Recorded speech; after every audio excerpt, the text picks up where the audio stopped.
This is a Sperry's topsider. If I remember correctly, they started in the 1930s and then they kind of went off from there.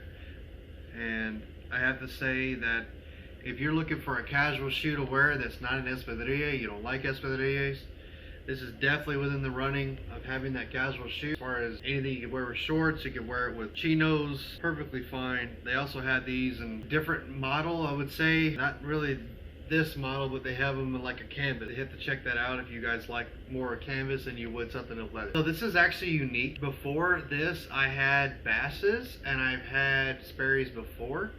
And the Sperrys that I had before were a different leather. So this leather, I don't know if they still make it, but I believe it's lamb. So it's very soft to the touch. Having these shoes, or you're looking to buy these shoes, if you get the original one, the outside is hard. Like as far as leather, it's very, I don't know how to explain it to you, but this is extremely soft. That is not going to be soft. It's more on the rough side, but on the inside, it's pretty much the same. Okay, as you see here at the shoe tree inside, right in here, it has a little bit of cushion. It's very easy to wear, easy to slip on. See here, I made these here. If you guys want me to do a video on how to make these little twirlies like this, I can. I have no problem whatsoever in doing that, and just leave it down below in the comments and I'll go ahead and make a video about how to make these little twirlies here. I have them on both shoes. Inside here, it leaves you a tag and it leaves you a QR code, which you kind of understand, all right, this is the model and this is the size. So this is what's interesting that I like about this shoe.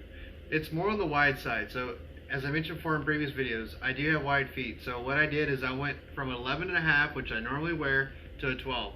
And this fit perfectly fine. I've yet to have any kind of problem with it squeezing here, any kind of irritation, and that goes from walking throughout the day, walking many miles, I guess you could say, as far as walking through theme parks and things of that nature. So that's something to pay attention to. Now, there is something about this shoe that I didn't notice in the other shoes that I owned, as far as the finish, okay? Right here, you can see a little bit of the glue here. If you can see my finger, it's right there. And I don't know if that bothers you or not. To me, I could care less. But some people that may bother because it's not a perfect finish. But you can see a bead of glue right there on the top of this shoe. So that tells you the kind of finishing you're looking at. Unfortunately, I don't believe they're no longer made in the United States. I believe they're made in Indonesia. This is what this says on here. So I just want to let you guys know that's what it says. On the back here, it also has a little bit of a glue mark here, and then on some of these little eyelets here. So I can definitely say that the original model that I had, not this lambskin one, but the original one, I did not have any of this. None of this existed on any of it. So that's something to keep in mind if that's what you're looking for. Here, this sole is very grippy. You can wear this it's pretty much made to be worn by sailing and by the water. And I can say beyond a reasonable doubt, it definitely does its job. This is great. If it's wet outside, this will hold. You'll be able to keep your ground. Obviously, nothing's 100% sure, pretty much.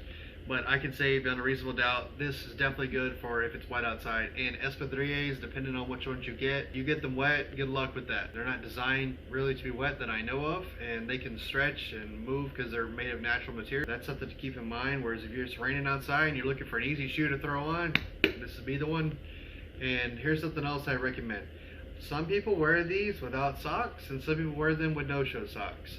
I can honestly say I've done both, and I would say the no-show sock is probably more comfortable, but you can wear them as you want. But I'll tell you right now, if you wear these without socks and you wear them maybe once, twice, you will definitely have a stench coming out of here. Let me tell you what, if you wear these without socks, you'll definitely be smelling them. So that's something to keep in mind as well. If you guys have any questions whatsoever, please leave them down below in the comments, and please subscribe. Thank you guys, and y'all have a nice day.